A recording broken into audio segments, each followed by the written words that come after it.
your boy PowerXLofficial, and we're back again with another episode that hit you with some crazy news. Trump is joining the I know.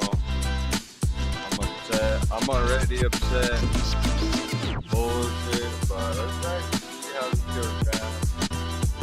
Trump has maybe we can really react to it, right? Maybe we're gonna get involved. I mean, I do think that this entire situation, if he does this wrong, he's going to pretty much lose the majority of his support, or not the majority of his support, but he will lose a lot of support, and he'll lose a lot of influence. China will go over if USA gets involved. I think China. I don't know if they're going to do that or not. Define wrong outcome. I don't want China to get involved either. I mean, if they don't get what they want, basically, right? If they get pushed into a war, if we have troops deployed, like I think that if for whatever reason troops get deployed into Iran, I think this will create a massive divide. Afghanistan. It will be very, very, very bad if that happens. There'll be blowback, and it makes sense that there would be blowback for that too, right? I mean, it definitely does. You could easily see why. You get them hard enough, and Iran crumbles its win. If it's not effective enough, they roll out the hypersonics. They've been hiding. Things are going to get messy. Ground war? Yeah, we'll see. But anyway, this is what he's talking about. Fox News alert. The Wall Street Journal is reporting that President Trump privately has approved an attack plan for Iran, but has not yet given the final order. So it's Will the U.S. get involved? Should we get involved? And what would it look like? David Burke, retired lieutenant colonel, is a Top Gun instructor and Marine Corps officer. Well, here's the thing. They called to attack us and tell us we're fucked, basically. They won't be scared by us. David, great to see you. Colonel, you have Trump some had to go out and run here. his mouth. Although we've never dropped this 30,000-pound bomb, what could it do? Wait, so they never even used it? Yeah, this would be the first drop in combat, but we are What if it doesn't work? Familiar, a lot of testing with this bomb. This is a massive weapon designed to penetrate deep underground, hardened targets, well-protected targets like the one you're discussing, and take them out. So you say it's probably, even though we have some options, if you could take a look at this it full could be screen, more devastating than we thought. And we're going to have, is it going to be one 30,000 bomb per fighter jet?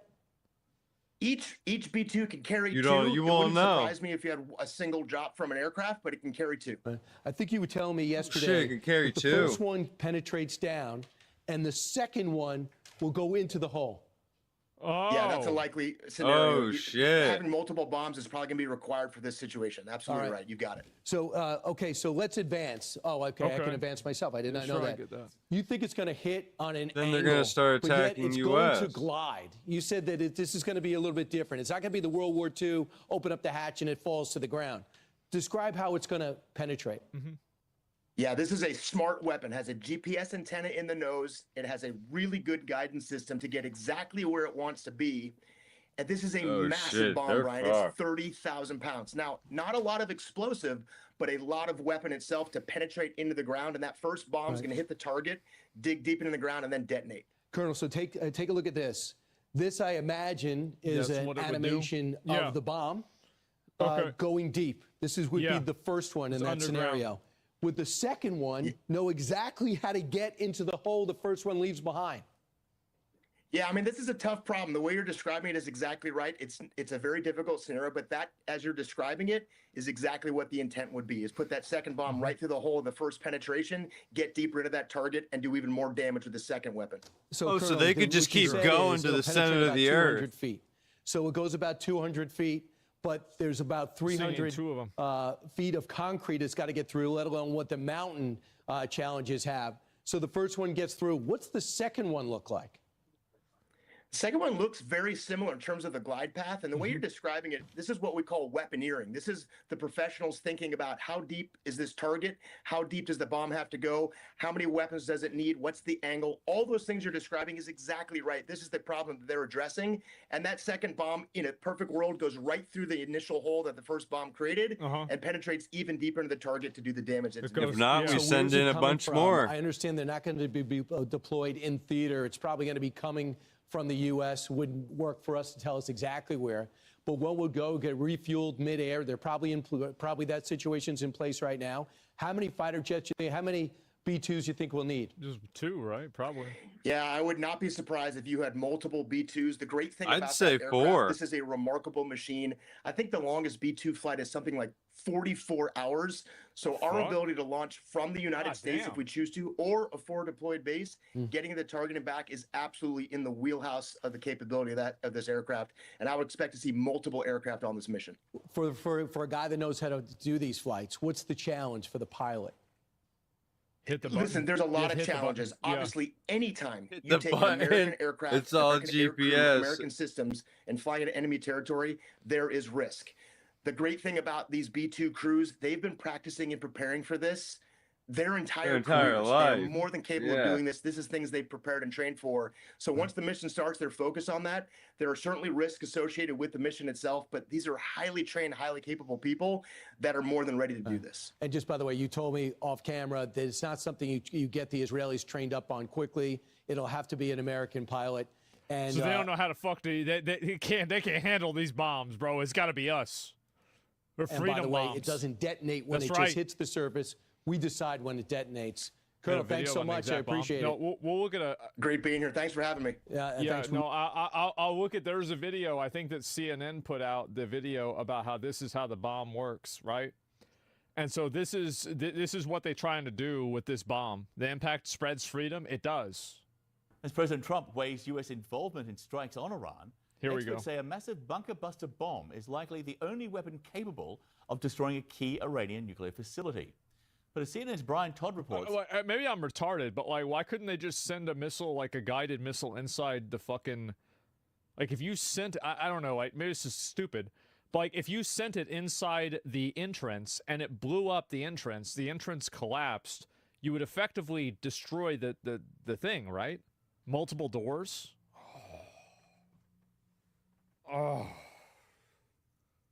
So they gotta... yeah. Of course. Even this massive bomb may not be able to penetrate Iran's Fordo fuel enrichment plant, long tunnel which is with carved 4 doors into a mountain and extends deep underground. So it's not like the Death Star. It's a sophisticated, frightening piece of weaponry designed to hit targets like some of Iran's key nuclear enrichment facilities deep underground. Not like the Death Star. They're buried so deep, and no other bomb would be able to certainly destroy them.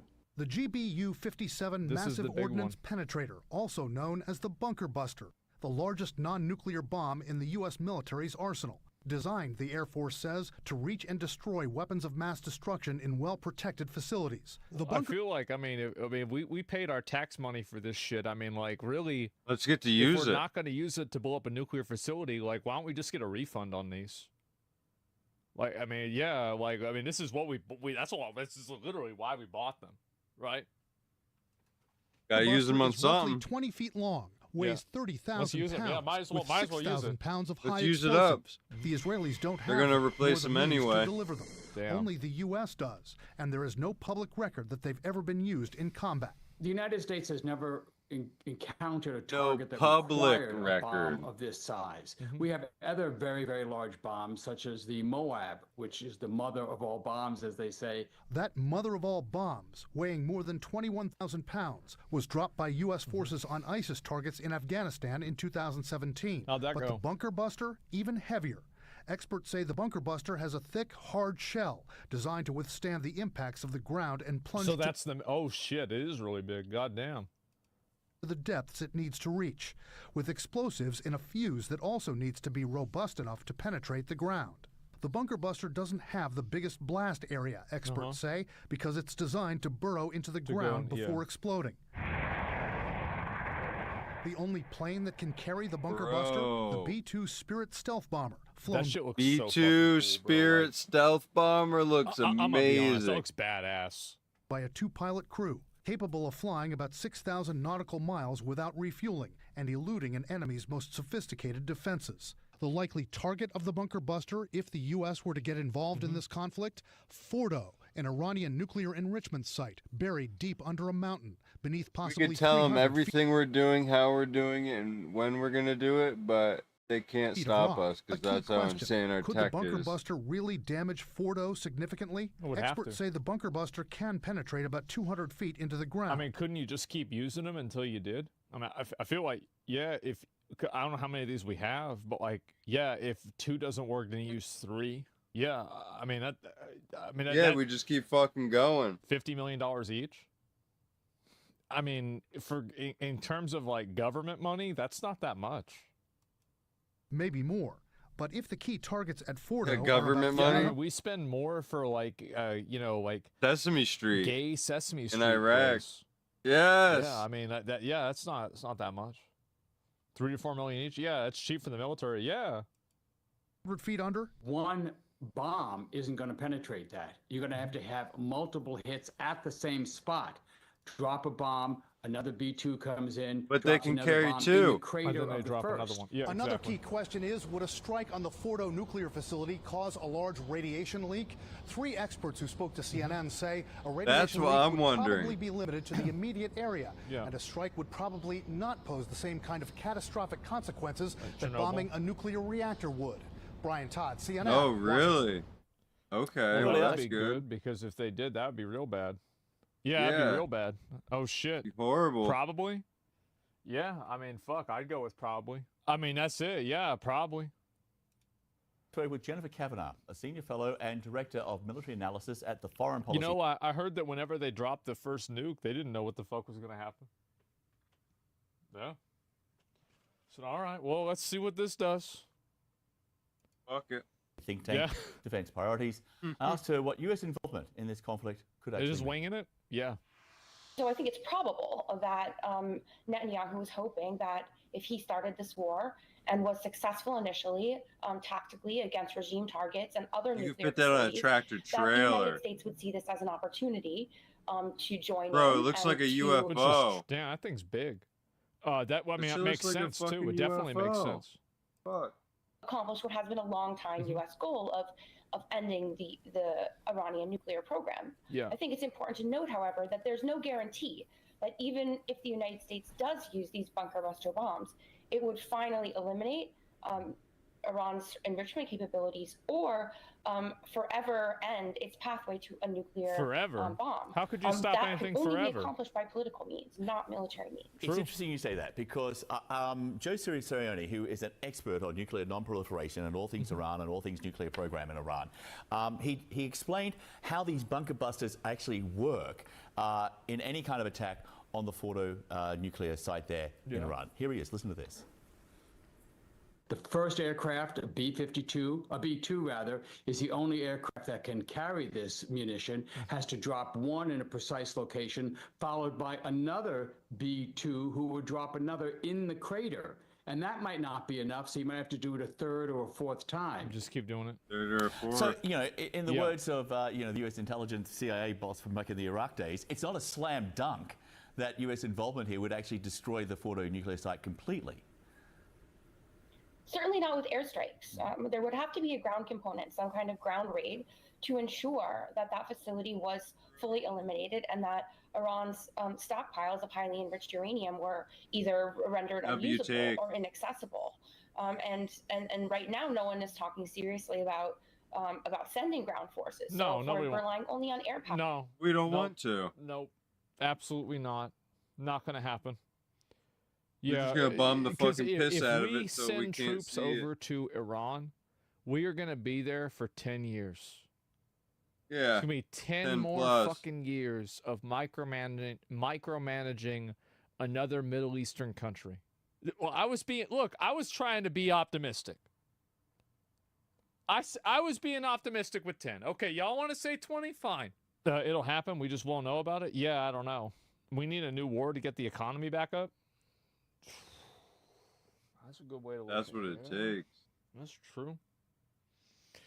I mean, yeah. I mean, we could get another one going, right? Sure. But like, I feel like we need a shorter one, right? Maybe the chances are quite high that even with U.S. involvement, it would be impossible to achieve what Israel has set out as its strategic objective of eliminating, finally, this nuclear capability. And even if it was successful, if they were able to take out the facility and other facilities completely, there's still the matter of Iran's intellectual property. They figured this out once. They can figure it out again. The program. Yeah, that's why you blow it up again. That's why you have to blow it up again, kill the guys that do it again, and you just keep doing that till it stops happening. It's pretty simple. Yeah, I mean that's the reason why they haven't built one. Like, we've literally done this for 30 years. Like, in my opinion, I think that if Iran was completely uninterrupted, they probably would have built a nuclear bomb a long time ago. Oh, yeah. And it's only because we've been intentionally blowing up their shit, killing their scientists, and setting them back with, like, cyber attacks, bombs, etc. They would have already built this. I mean, we've already been doing this for a while. Grok said nukes in 2015 of no intervention. Maybe. But here's the thing. Without foot on the ground, these bombings wouldn't stop them. They just rebuild with better defended underground facility. Well, then you bomb that one too. I mean, like that, but that at least sets them back. Be delayed several years, even a decade. I mean, they're limping along anyway, right? Because the thing is, like, the, what do you call it? The government over there, nobody likes them. Like, nobody likes them. And so, like, they're on a timer. And, like, as soon as that timer's over, they're done. But it's only through political means and diplomacy that the challenge of Iran's nuclear weapons can be dealt with in a final and lasting way. The Israeli military says its jets attacked the nuclear facility at Iraq, which it says Iran could have used to try to develop nuclear weapons. An Iranian state news agency says no major damage was done. I want to bring in our international security editor, Nick Payton-Walsh, joining me now. Nick, this attack was during a series of raids overnight. We've seen the evidence that... Nobody likes Putin. He's been there forever. I think that a lot of people in Russia like Putin, actually. Like, I don't know. Like, I mean, I think a lot of them like it. I'm pretty sure. They do. Yeah, I think a lot of people do. Do they have a choice? Well, I mean, in the same way that Iranians have a choice, yeah. At least the ballistic weapons capability still exists in Iran. We've seen the evidence of that where Nick is in Beersheba in Israel. So there are still military and nuclear targets, one assumes, for the IDF. From those that you're speaking to in your sources, what can we expect next from Israel in Iran, particularly based on the latest rhetoric from Israeli officials, including the defense minister? Look, I think the defense minister's comments will raise again the issue of the decapitation of the Iranian government. But I should just put in some context there that even if they did take the extraordinary decision or have the capability to kill the supreme leader Ayatollah Ali Khamenei, that doesn't suddenly spell an overnight end to the theocratic government of the Ayatollahs there. That he will be replaced possibly by his son, who appears to be doing some of the work already. And so it isn't a dictatorship in which the disappearance of one individual means everything crumbles. It's not Syria's Assad's Syria. And so I think it's important to... Well, then you just kill two of them. I mean, like, you just... Oh, what a dumb answer. Like, okay, wow. Well, if we kill one guy, it won't work. Well, all right. Well, then what do you need to do? Like, and also, by the way, I don't even think we should do this to begin with. Like, I don't. Yeah, what about 2? What about 3? What about 4? You know, whack-a-mole? Though eventually it works. Yeah, readjust theocracy to keep coming. Yeah, it's gotta happen from the people there. Like, I mean, we can't be going over there and blowing up their guys. Like, Israel can do whatever the fuck Israel wants to do. But, like, in terms of the U.S., I feel like we've had our share. Like, we did this with Saddam Hussein. We did it with Gaddafi. I think there was somebody, I mean, we installed the Shah, I'm pretty sure, in 1953. So, in Iran. So, like, we've tried this multiple times. Like, we just need to stay the fuck out of it. Yeah, stay the fuck out of it. Like, get rid of their nukes and then leave. Let them do what they're going to do. That's what I hope. Iran needs to have a civil war and just overthrow their government. That doesn't work. Yeah, I mean, that's what they have to do, right? Iran has massive arsenal of ballistic missiles and drones stockpiled. They barely touched, all spread out in underground facilities. They're very prepared for a long, drawn-out war and can wait patiently until Israel's interceptor missiles supply is depleted. Maybe, but I think that also, like, I mean, I don't think that Iran has some master plan. And the reason why is because if they had a master plan, the people that were deciding that master plan would have been able to avoid getting killed. Like, if you keep killing all of their top guys, it's pretty obvious who has the intelligence advantage. Right? I mean, true. Really, Let's be real. really. I mean, it's pretty obvious that Israel has the intelligence advantage. So the fact that they have like this extravagant big thing, yeah, sure. Put any move like that within that kind of context, it may well indeed exacerbate. Or Do you actually believe that they will tell you if they're really dead?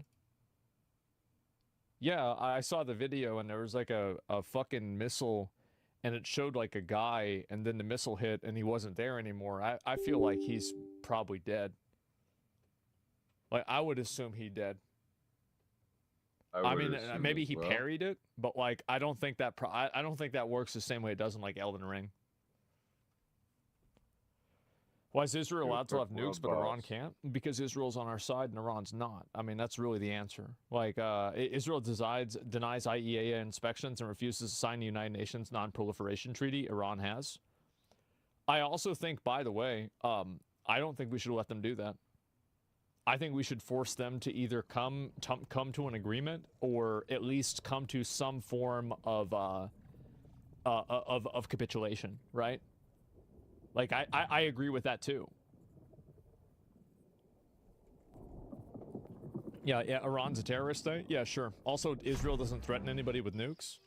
Well, I don't think anybody... It's the best case scenario is that Israel and Iran don't have nukes. That's the best case scenario. Does anybody disagree with that? Right, obviously. Obviously that is. Broken record? Yeah, you're right. Let's move on.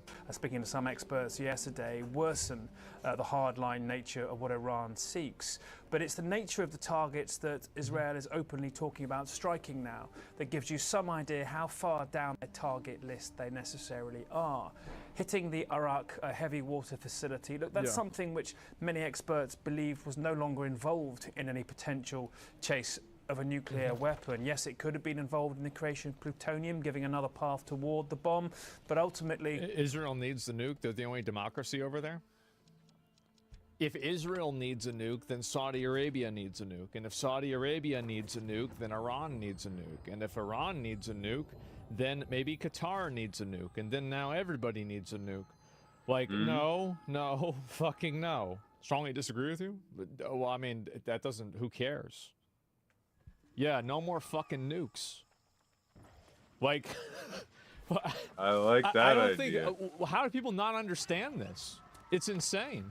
It seems to have been inactive. So the Israelis working through potentially parts of nuclear infrastructure that people accept are not actually a potential imminent usable threat right now, potentially removing things that I don't think people understand the gravity of a nuclear weapon. No, yeah, people, they don't get... I think that, again...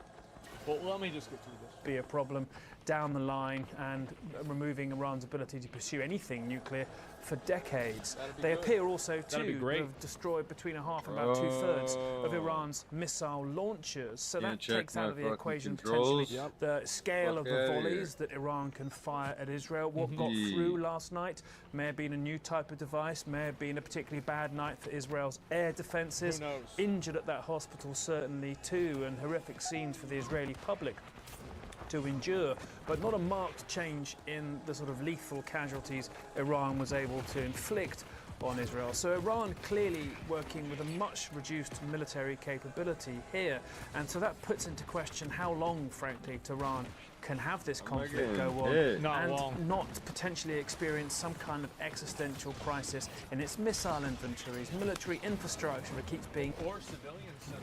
Right? I mean, they might not like this either. I mean, eventually, a lot of the people there that don't even like the government, I mean, there's a chance they could have an uprising. I mean, what is the probability of that? I would say it's probably a low probability because it's extreme, but it's possible. And we have another, I will just pull this up real quick. You're expecting a future world dictated by Islam? Why would you even say that? It's not even what we're talking about at all. Like, you're bringing up something that's totally different. Like, why I don't know why people go and do something like that. It's weird. He's right, though? Not really. I mean, I don't... I think I've made it pretty clear I'm not a religion enjoyer, right? Like, I've made it super fucking clear. Hit like this, and it's political command. Becky, I should point out, in a week since this began, they're now on their 3rd commander of the IRGC's ground forces, the Revolutionary Guard Corps. That's the pace in which new leaders are being taken out. Unimaginable, frankly, just a month ago. And so I think many eyes now look towards tomorrow and Geneva, where the European Union's E3 as they're known, UK, France and Germany, along with the EU Foreign Policy Chief, are meeting with Iran's Foreign Minister Abbas Araghchi. Now that may well be something which is an entire separate sideline. I was speaking to one Western diplomat who knows what's going on in those talks and said that they'd be happening in consultation with the United States. Indeed, David Lammy, the UK Foreign Secretary, I think is meeting with Marco Rubio, the US Secretary of State, just today, but described the talks as something which should be used to kind of feel the room and work out indeed what is possible. But I think it's possibly diplomacy here, however bad the deal Iran has to accede to is, that give them possibly a chance of slowing the Israeli onslaught, but ultimately with Israel having control of the skies over Iran and the ability to hit what it wants at will, why would they necessarily stop now? I think the weakness of Iran is what's going to, the dynamic that's going to dictate. It's a breaking news. Just a second, sorry about this. This is I guess I probably should watch this. Just a short time ago, Israel's defense minister. Give me 1 second. I'll go back and look at this. Sorry, I got distracted. So. The Jewish guys, I want to see inside the base, yeah. And so anyway, if I go in and I think about this, I mean, let me finish. Is what's going to, the dynamic that's going to dictate the duration of this. Nick Payton Walsh is on. I mean, they're stalling out with negotiations again. Yeah, I think so. I mean, that's a possibility. Iran could hit anything at will. They keep saying that. It's just not true. Do other Middle Eastern countries complain about not having nukes? Well, like one guy, I think like the guy in Saudi Arabia, MBS, the Crown Prince said that like, well, if Iran is going to make a nuke, then we have to make a nuke. And like, honestly, I understand that. Yeah, right? I mean, yeah, I totally see where he's coming from because Iran and Saudi Arabia don't get along. He did say it, yeah, and I get it. And so, like, is it a good thing? Because this is the problem, right? Is like as soon as you have one country that's doing it, now, see, you've got a domino effect. This is how it all goes down. This is the reason why you can't let that shit happen. That is the reason. Yeah, Israel doesn't have nukes, though, buddy. I don't know if they do or not. Yeah, I have no idea if they do or not. I mean, if I had to guess if Israel had nukes or not, I would say they probably do. I think that they do. Now, I don't know that, but I would assume that. He didn't say if Israel has a nuke, they do. From a security perspective, Israel is surrounded by hostile states. Nuclear weapon can be a deterrent. If they do have nukes at all, there's pros and cons. Yeah, but at the end of the day, like, we'll think about this, reasonably. If Israel used a nuclear bomb, Israel, like, everybody would be wanting the U.S. and whoever decided to do that to go up on, like, fucking war charges. I think that there is a global consensus, at least maybe from everything that I've seen, that nobody should use a nuclear bomb no matter what. And so, what do you think would happen if every country had nukes? I don't know, honestly. I have no idea. Why does the word buddy make a statement sound so aggressive? I don't know. Yeah, why fuck would Americans care if Israel has a deterrent or not? Yeah, sure. Israel would not use a nuclear bomb unless they were going to be destroyed. Your logic doesn't hold. Yeah, but if Israel, like, am I crazy for saying I would rather have Israel be destroyed than have them fire off a bunch of nukes that could potentially destroy a huge area, contaminate the majority of the Middle East, kill millions more people, and also probably still get destroyed in the process? Like, I don't want to have I don't want that to happen at all. Yeah. That's insane. You're reasonable. Yeah, I I feel like so many people are idealistic with these types of things, and the idealism, I think, is a huge weakness. It's a weakness that holds people back from being able to come from a solution at all. Iran's motive is not a deterrent, it's offensive. Well, it's both, right? I mean, obviously it's both. So yeah, I wish none of us had nukes. Stuff is scary. Yeah, it is. I'll read a few more of these, but yeah, I mean, it seems like they probably can. It seems like they can probably hit the facility, and if they can't hit it with the first one, they're going to hit it with the second one. Apparently, this bomb can go through 200 meters of reinforced concrete. That's crazy. That's like 600 feet of concrete, and so, and this is built on a mountainside. So yeah, I think that honestly, like, yeah, they're able to destroy it. So yeah, no offense, it's publicly known that Israel has nukes, estimated 90 nuclear warheads. Why do you give a fuck about the Middle East if it's none of our business then? If it's none of our business, let them nuke each other to hell? Well, I mean, let them nuke each other to hell. So the problem is that that's not what's going to happen. Win? So, and this is the issue, right? So, and I've re-explained this like 5 times, and I apologize if I'm repeating myself, but, you know, there's going to be new people in the chat every day. People are going to have new opinions, etc. So I will repeat myself with this again before we get into this. So think about the issue that we have in the current conflict in Ukraine against Russia, and think about the fact that we can't use certain things and we can't be aggressive towards Russia in certain ways because of the fact that Russia has access to nuclear weapons. And because Russia has access to nuclear weapons, the amount of ways that we can negotiate with them and effectively, you know, deal with them are limited. And so because they have these things that effectively control our negotiating power, it is basically allowing them to attack Ukraine. I think that if Russia didn't have nuclear weapons, we probably would have seen the end of the Russia-Ukraine war years ago. But because they have such advanced technology and nuclear weapons and other types of capabilities, this creates a deterrent that allows them to do what they want. I think that the same thing will happen with Iran. I think that if Iran builds a nuclear weapon, Iran will use it in the exact same way. They probably will not use the nuclear weapon immediately, because then that would probably be signing their own death warrant. But what I think they would do is they would become more aggressive in the area. They would do more funding towards terrorist organizations. They would try to intercept more trade. They would fund more types of things that destabilize the entire region, which our entire economy is based around, right? Like the Houthis intercepting these ships costs millions and millions of dollars. And so the problem is that if Iran has a deterrent, that's a big problem if we want to deter Iran. We want to deter Iran. So if they have a deterrent, that's bad for us. Do you see kind of like what the issue here is? Billions of dollars. Yes, exactly. And so, and also this is going to affect other countries in the area also. You're a warmonger? No, I'm the only one who's not a warmonger. I'm the only person who's not, because I see a war happening with this as a result.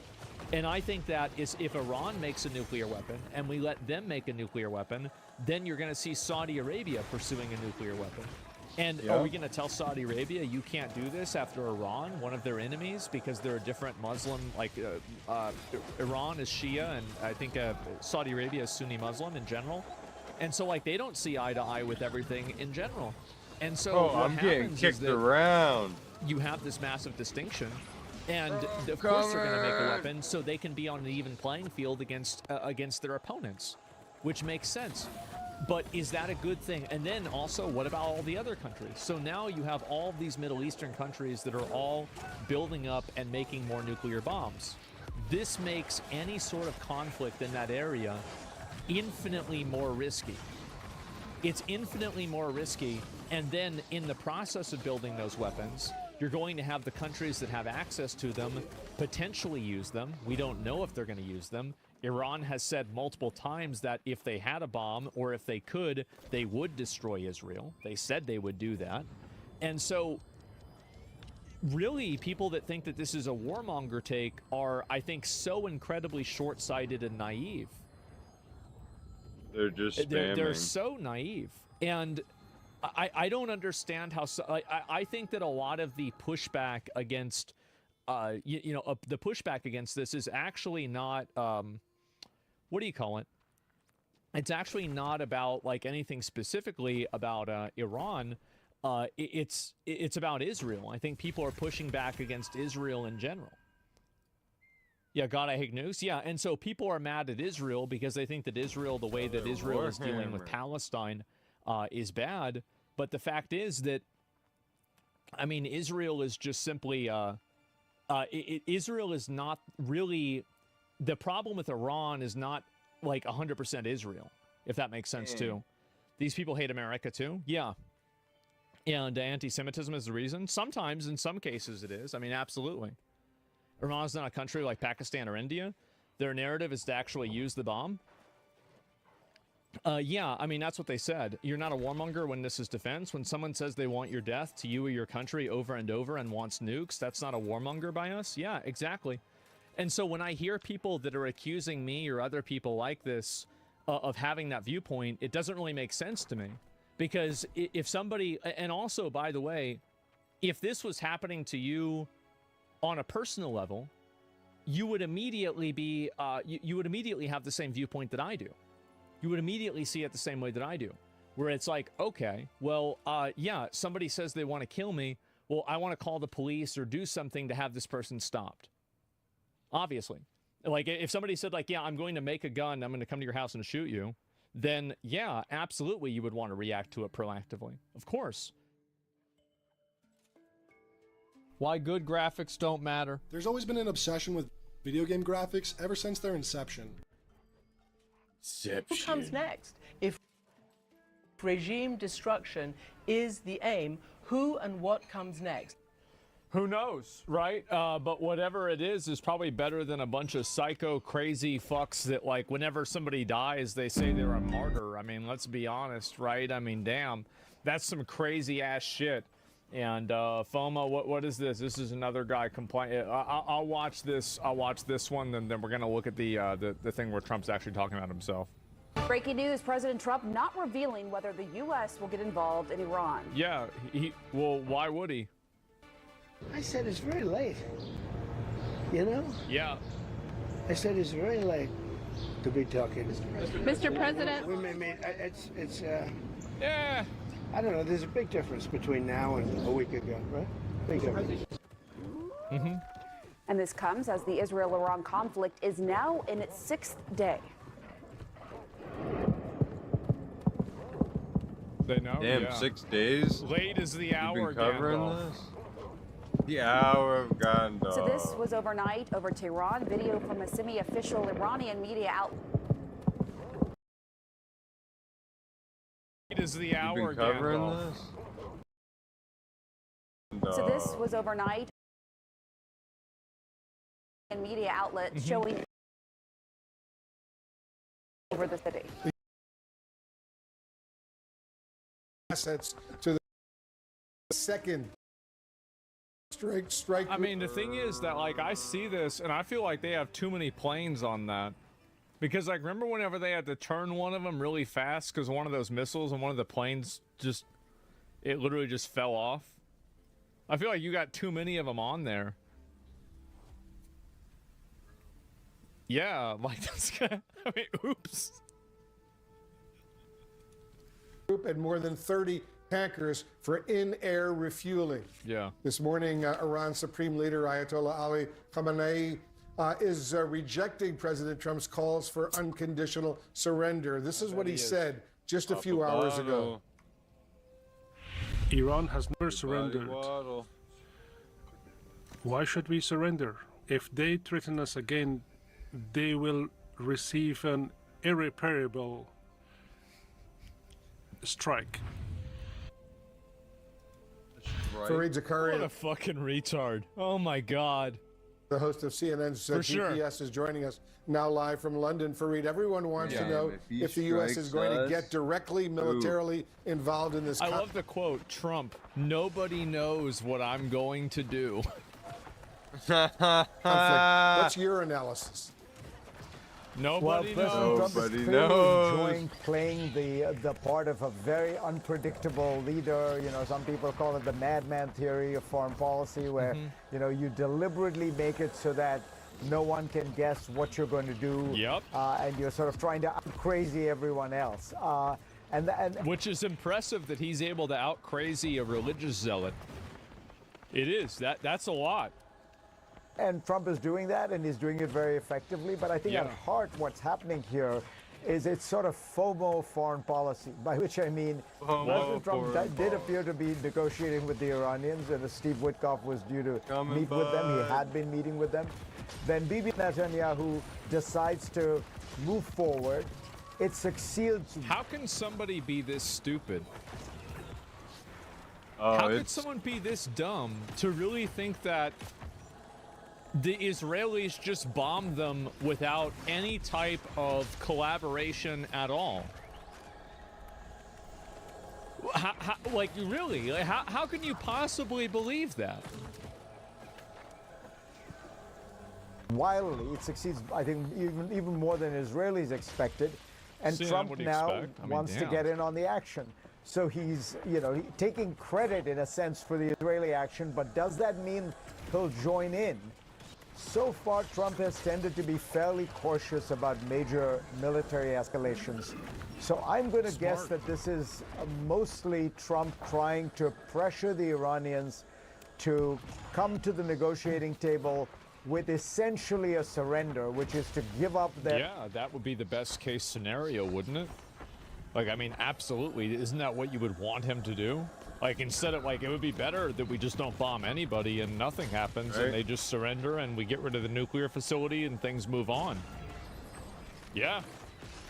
Their that'd be enrichment. This was the issue this was appeared to be the obstacle. Saves money, saves time, so what he wants is a real win on negotiation. He can say, I achieved what nobody else was able to achieve, and he's rattling the saber for that reason. Now, there's always a danger, a scholar once said there's one problem with threats in foreign policy. They can be very expensive if they fail. It means you have to carry it out. If the Iranians don't agree, then it leaves Trump in a bind. So we know, just based on the available intelligence and talking to Israel, that it cannot fully eradicate Iran's nuclear capabilities without U.S. involvement. If the U.S. does get involved to try to take out Iran's nuclear capabilities, it would take more than just going in with one strike, right? Just given the Maybe depth. We have to do 2 strikes. I missed it. Could be 3. Wow. That's crazy. And the complexities around it. You never know, in military affairs what exactly might happen. But, I mean, on paper, the U.S. has B-2s, the stealth bombers, with these bunker-busting bombs that could probably destroy Fordo. I mean, they could essentially destroy the whole mountain. And the whole, the entire facility would collapse in all likelihood. Probably with just 1 or 2 strikes. As I say, on paper, that is the American capability. The Israelis have nothing like that. But Fordo is not a, hermetic. 30,000 pounds and it can penetrate up to 200 feet into the ground? Yeah. Oh, my God. Just blow up the mountain. Yeah. Okay. We won't use nukes, but we'll use this. That's where that's where the tax dollars have been going. Sealed facility. That's not even the biggest one. Heat vents. There are entrances. So there would be ways for the Israelis to very significantly degrade Fordo. It would take many, many strikes. But they have the capacity to do that. I mean, the Israeli pilots are now flying over Iran as though it's their own territory. There is no air defense of any kind. Bro, the fact that they flew over that Hezbollah leader's funeral. They had a funeral for the guy that Israel killed, and then the Israel Air Force planned a flight over his funeral. Like, that was, low, and it was, very low, slow. It was, 4 airplanes. Basically, the closest thing that you can go to teabagging. Yeah. The thing is, they don't have to get to the ground. They can just keep pummeling and hope that, as I say again, these things are unpredictable. They'll eventually get it. You keep hitting at the entrances, the heat shafts, the vents, and something could easily give way. It's interesting you say that, Fareed, because Trump in his remarks just a few minutes ago said, and I'm quoting him now, they have no air defense, referring to the Iranians, meaning the Israelis, for all practical purposes, destroyed Iran's air defense system. Is that right? Yes, it's even more dramatic than that, Wolf. They've destroyed all of Iran's air defenses. You remember they did that several months ago after the Hezbollah attacks. But what they've also done is, in this extraordinarily clever move, they got all the Iranian commanders into a room and then struck the rooms, killing. So they had this crazy plan where they're going to get all the guys that they want to blow up in the same place, and then they blew them up. Whoa! What?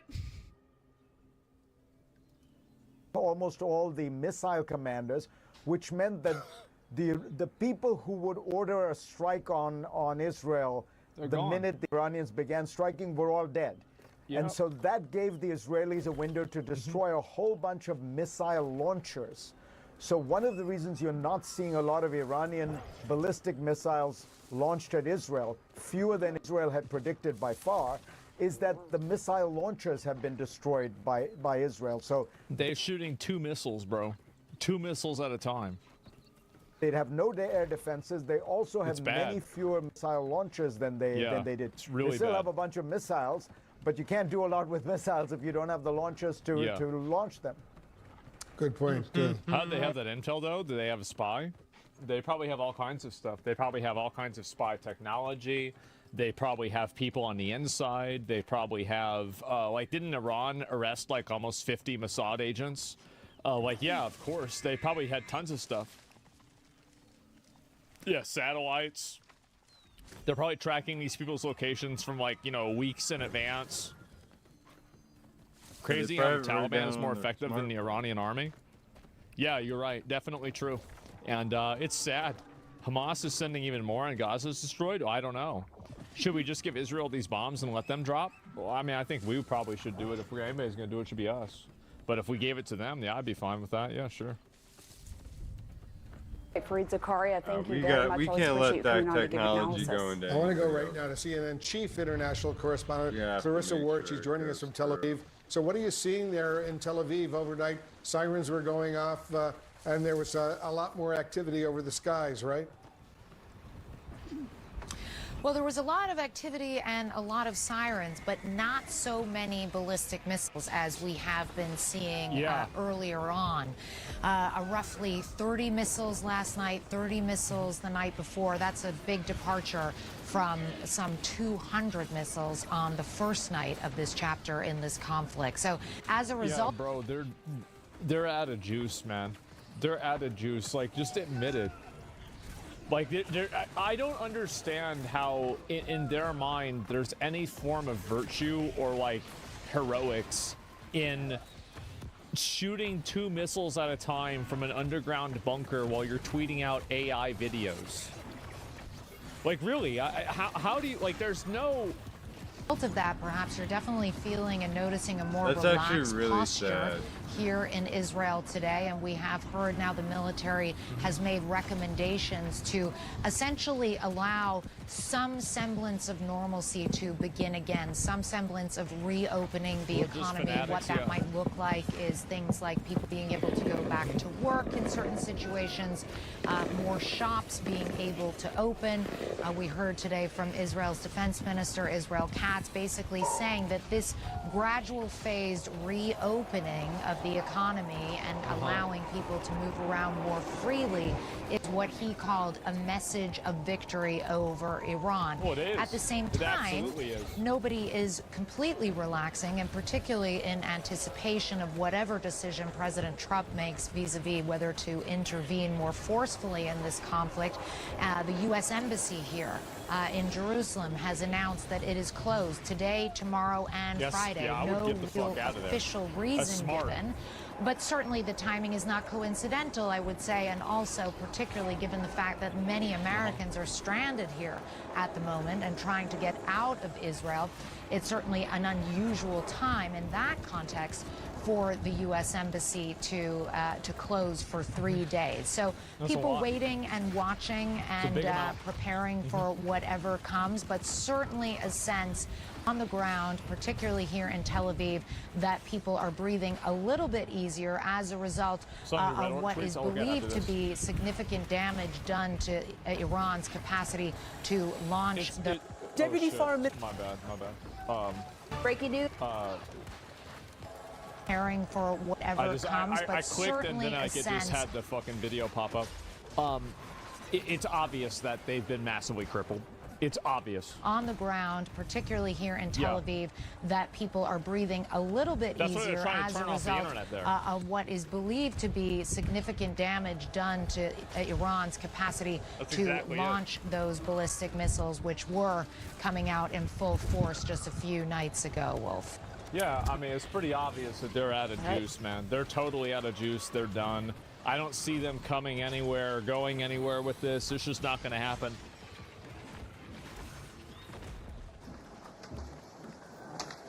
Good afternoon, everyone. President Trump's powerful efforts to secure our homeland are working.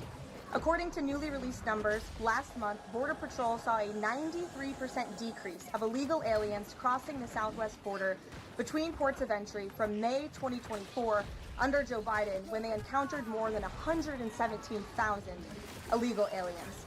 And this particular statistic is absolutely astounding. In the month of May, under the Trump administration, 0 illegal aliens were released into our country by Border Patrol. Let me say that again. Not a single illegal alien was released into the interior of the United States of America last month under this administration. Let's contrast that to Joe Biden's failed leadership, where immigration officers were wasting their finite time and resources processing dangerous illegal aliens for release into the United States. President Trump immediately terminated that reckless Biden-era practice that undermined the rule of law, jeopardized public safety and our national security, and diverted critical resources away from stopping deadly drugs and violent criminals from entering our country. That's the reason why not a single illegal alien was released into the interior of the United States in the month of May. And as a result, we now have a border that is reaching unprecedented levels of operational success. The efforts by President Trump to stop the illegal immigrant invasion and secure the border in this short amount of time represent one of the greatest achievements by a presidential administration in the history of our great country. With illegal entries being overwhelmingly halted, the Trump administration is dramatically ramping up efforts to arrest and deport all of the millions of criminal illegal aliens that Joe Biden let into our country over the past 4 years. President Trump has directed all of our ICE officers to do everything in their power to carry out the single largest mass deportation operation in history. Illegal criminals who are hiding in America's largest so-called sanctuary cities will be increasingly targeted for removal. Radical Democrats will no longer be allowed to shelter illegals who threaten public safety as part of their cynical efforts to expand political power, drain the American taxpayer, and artificially lower wages and steal American jobs. ICE officers are courageous heroes, upholding the rule of law and keeping our citizens safe. And they have the full and unwavering support of this president.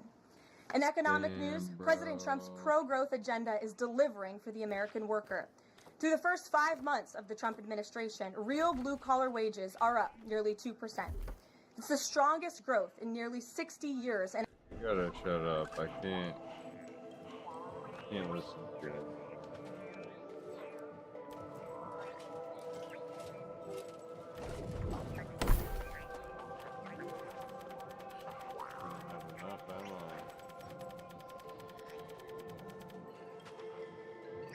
I do.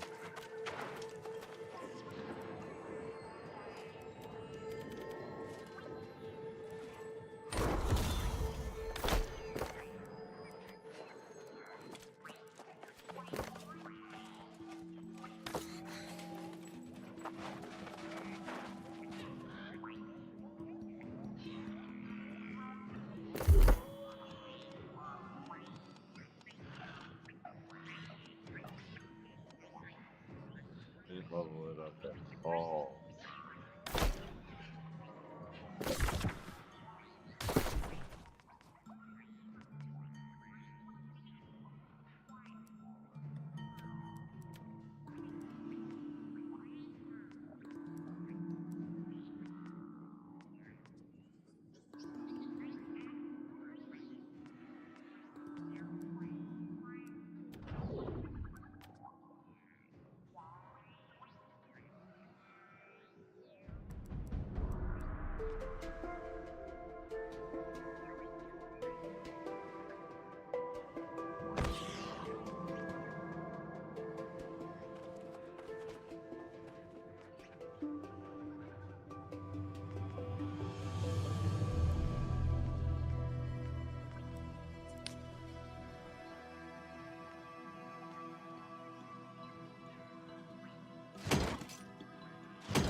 shit.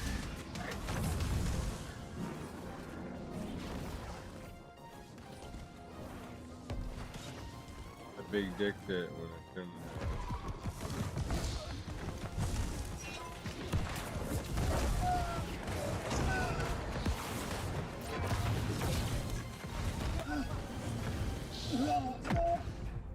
Bro.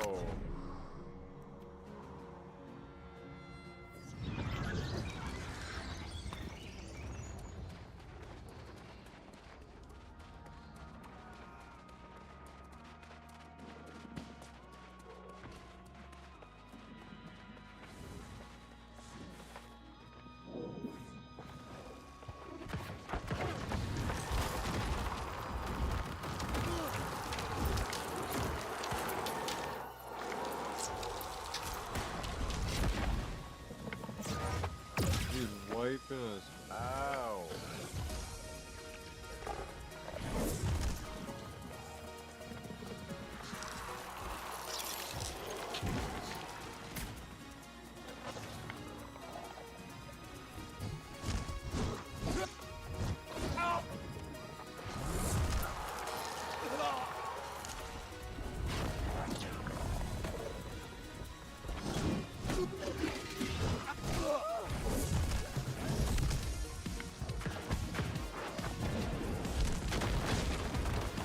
How did he die? He barely got touched.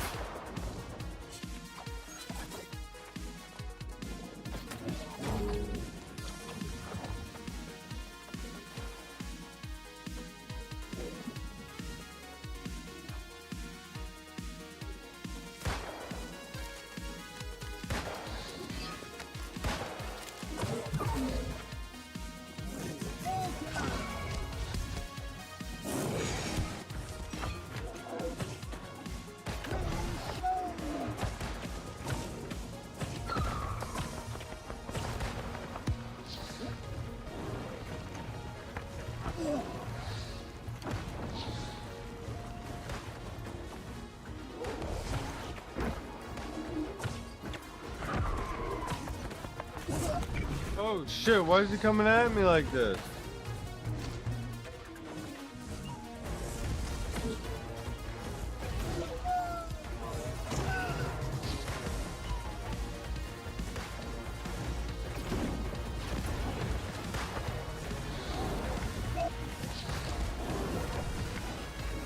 Fucking fuck.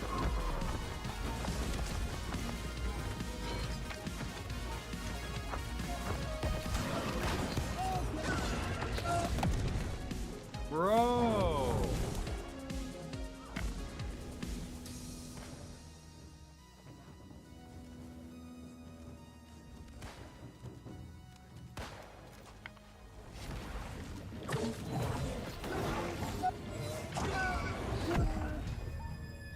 Dude, this is bullshit.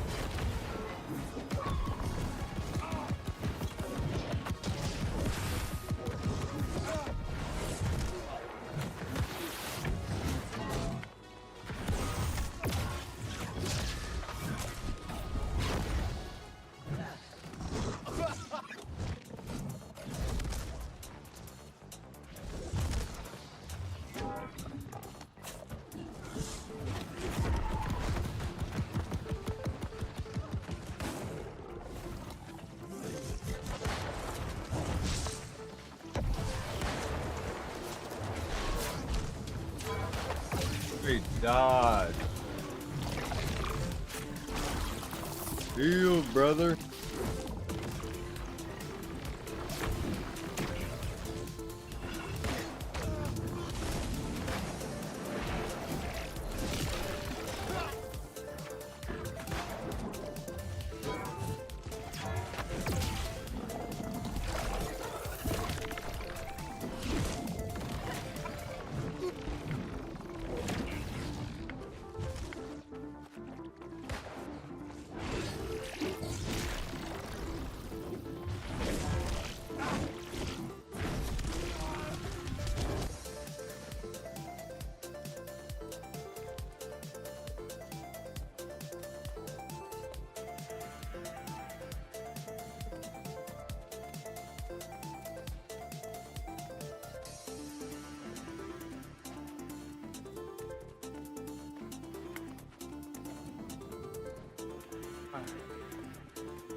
ice cold.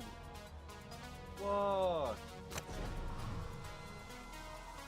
That killed me all the way. You gotta be kidding me.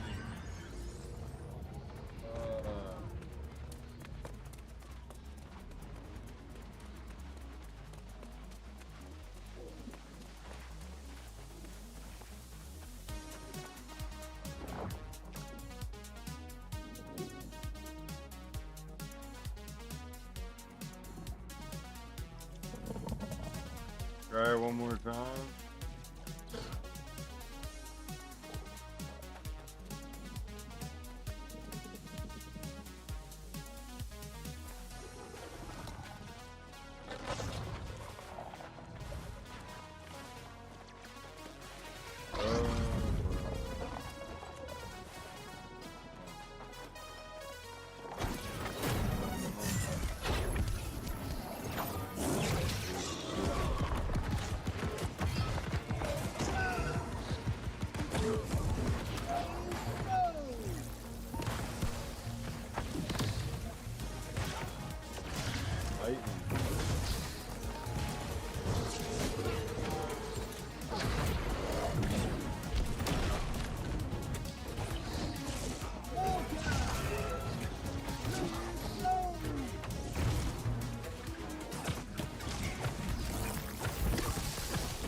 Fucking tornado, dude.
Blame the fucking healer.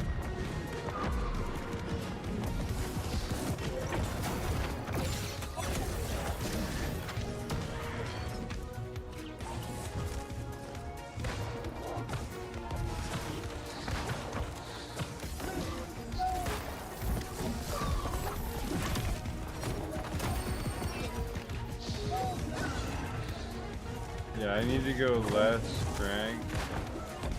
I just need different gear.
Do something!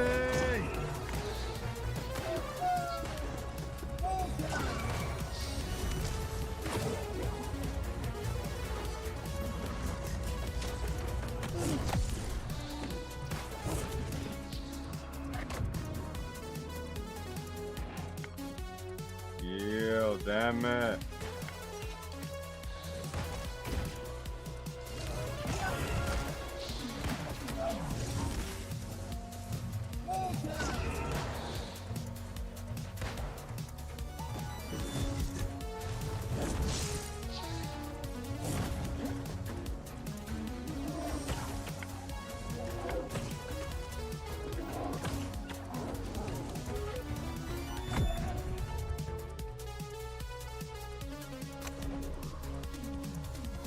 Out. Good fuck.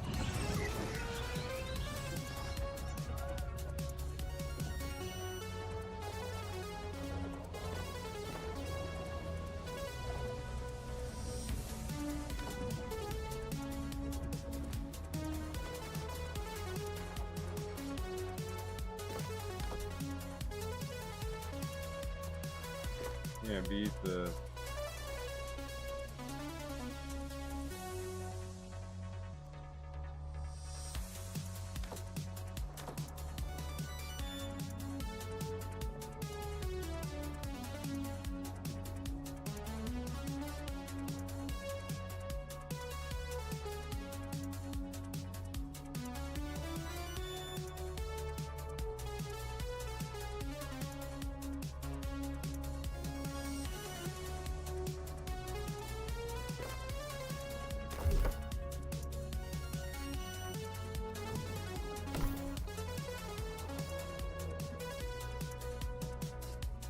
Healer.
Alright. Well, I tried.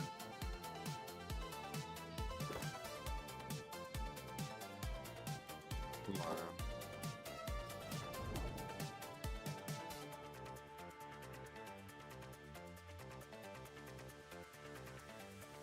Main event.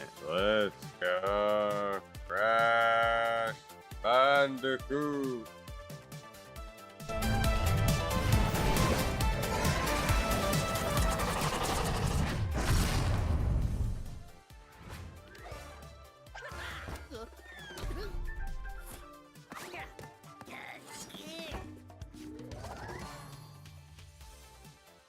Bob.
Okay.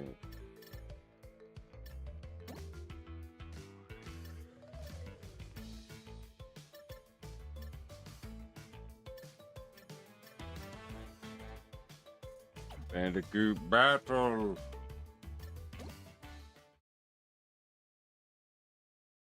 They even have the old save slot. Save slot? We didn't give her a car at all. That beat the first boss. I get. Fire attack.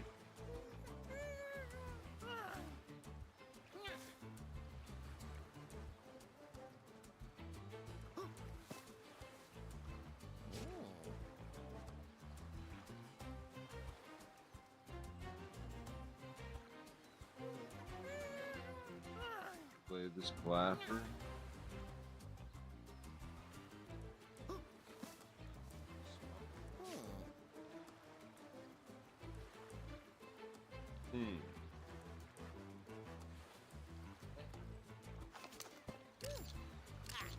I think.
Really?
Wrong button.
the booty.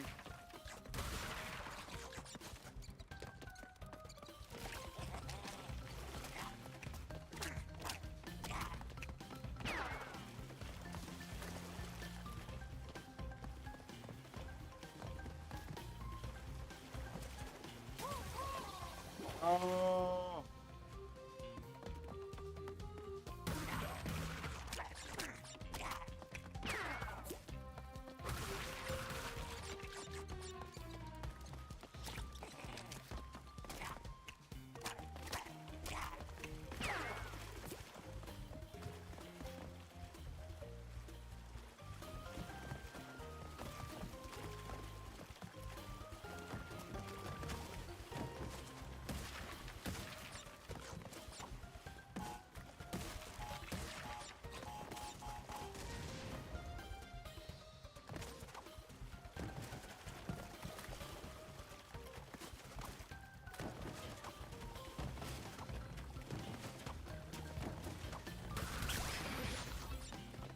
Fucking hey, man.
Oh, goes close.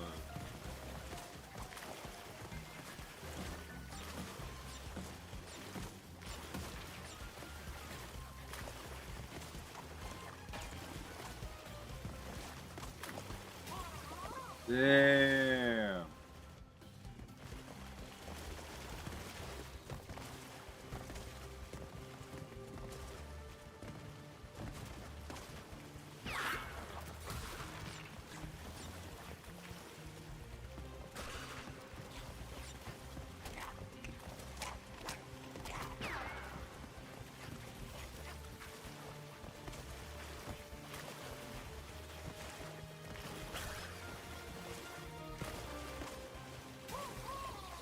Oh, no.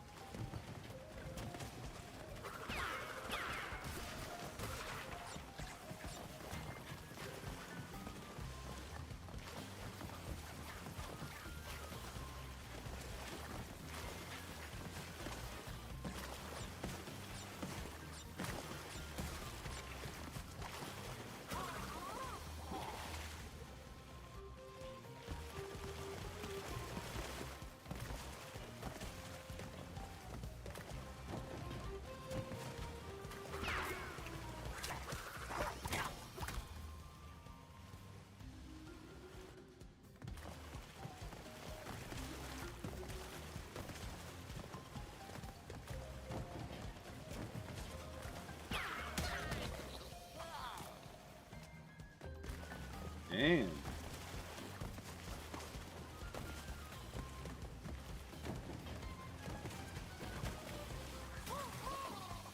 Fuck.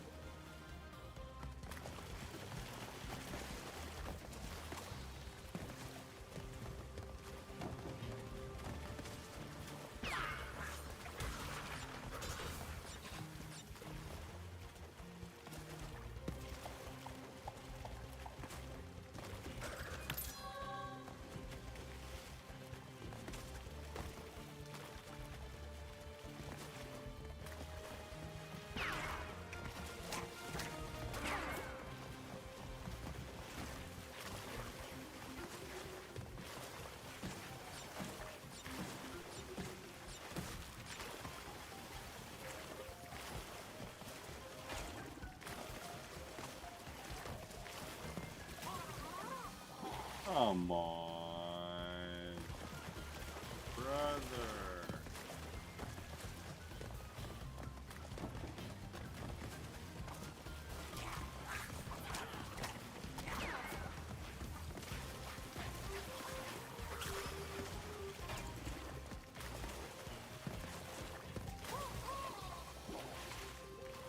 Seem to hit that last mark. Do all kinds of crazy shit. What I gotta do.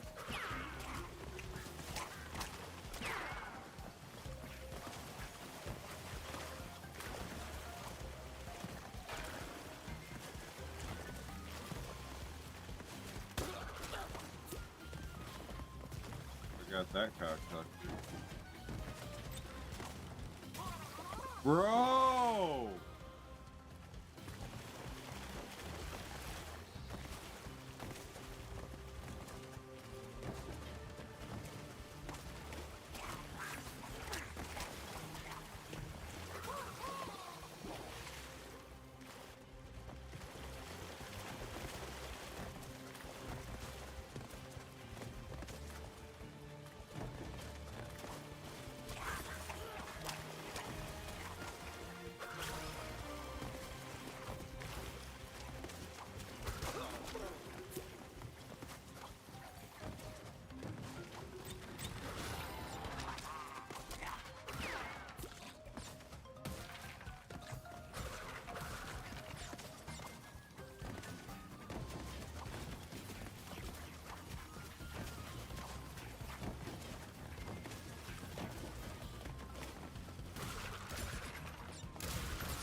Damn, I had to unlock another level of...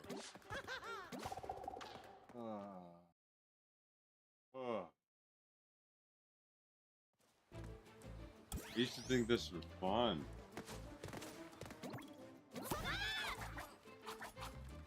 I remember it's all coming back. I used to turn the game off. You're like, I had nothing else to play. Yeah.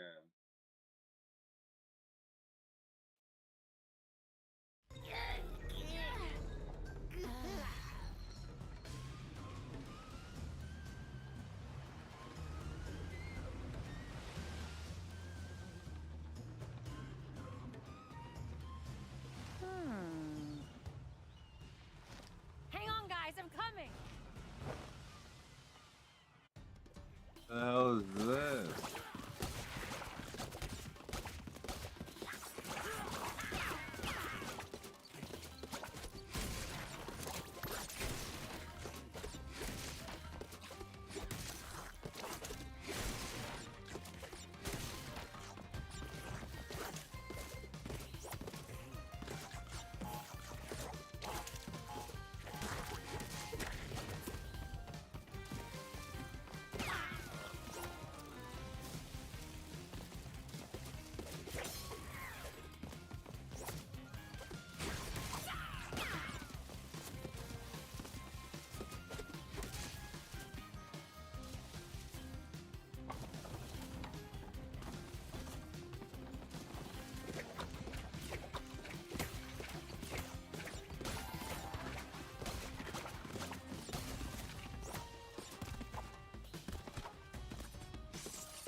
Up now.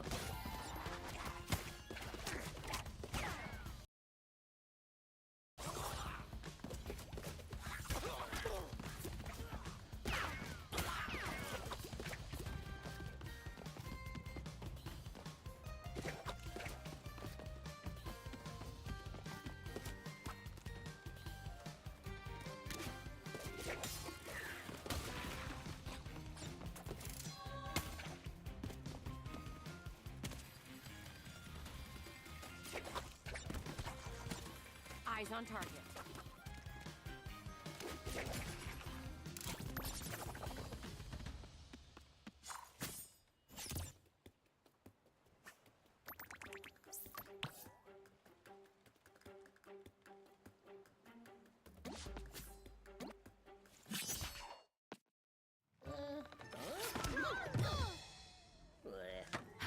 Thank you so much. Wait, Tana? But you're different. You're not from our universe. It's good to see you guys. It's been a long time for me. We lost touch in your universe too, huh? Yeah, you could say that. What did we, like, die or something? What? No, nope, no, definitely not. So how are things in your dimension? The usual. A bunch of evil scientists attempting interdimensional domination. Huh. So, what you collecting? Crystals? Gems? Masks. Ooh, fun. Well, good luck with that. Wait, you're not coming? Sorry, I fly solo. But I'll lend a hand where I can. In fact, I already have.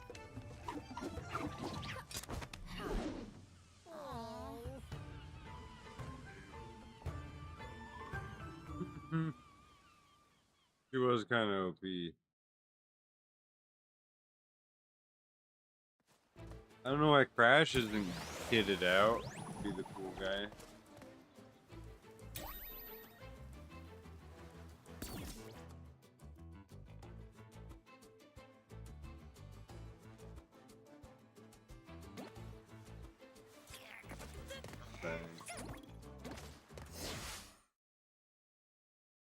I'll stick with the traditional Crash.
At the checkpoint.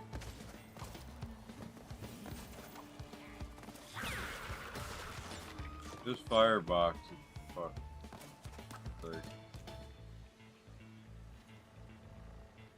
they really made it.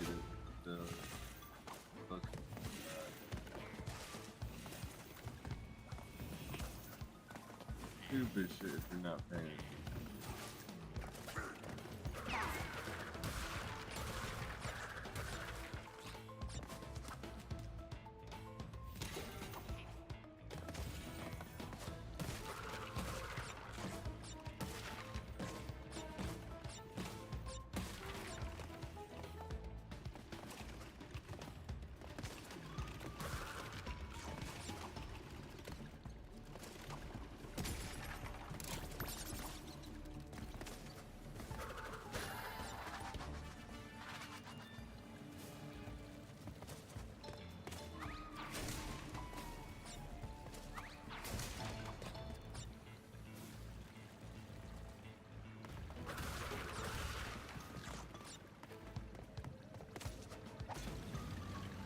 Here we go.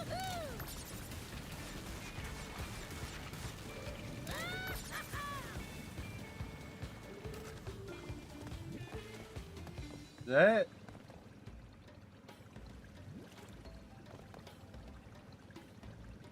the heck? Good.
Speed run this.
took a step.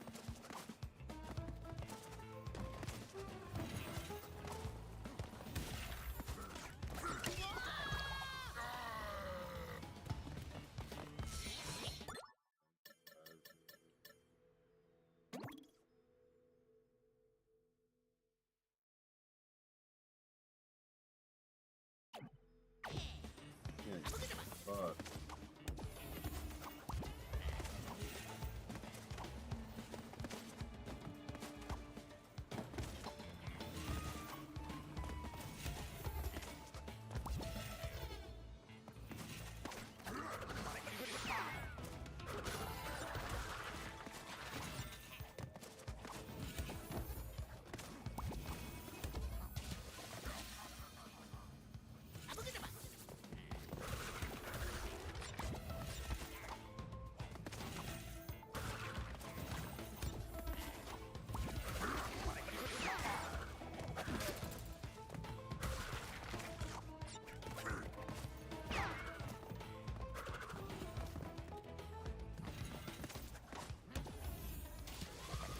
Yeah.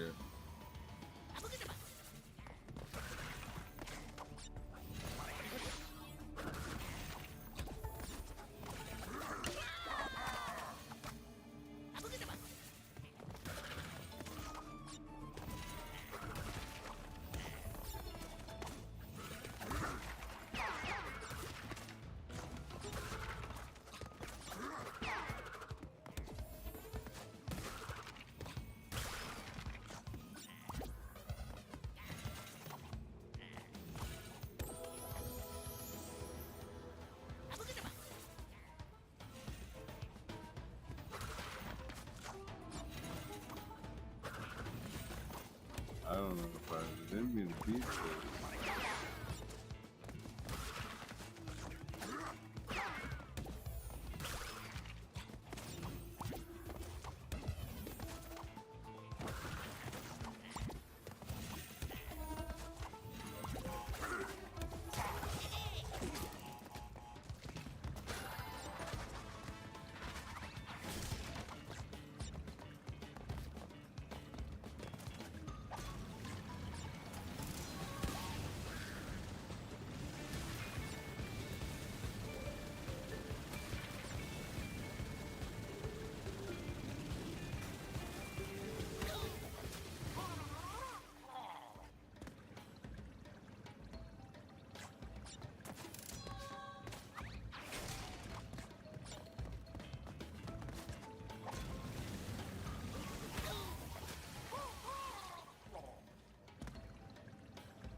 Yeah.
Matter himself. A careful, Crash. He's heavier than... Oh, good. You're awake. All right. 2 masks down, 2 to go. Feeling a little less panicked. I was at a 10 before. Now I'm at a solid, let's say, 9.78. 888. Oh yeah, these bandicoots are here to help. Bandicoot. Follow. Short and to the point. Love this guy.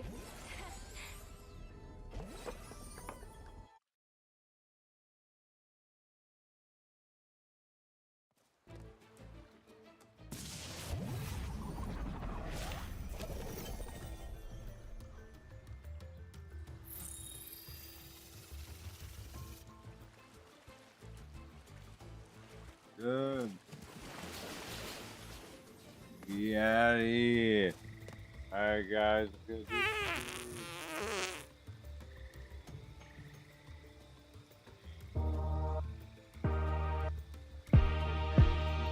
Don't forget to smash that like button.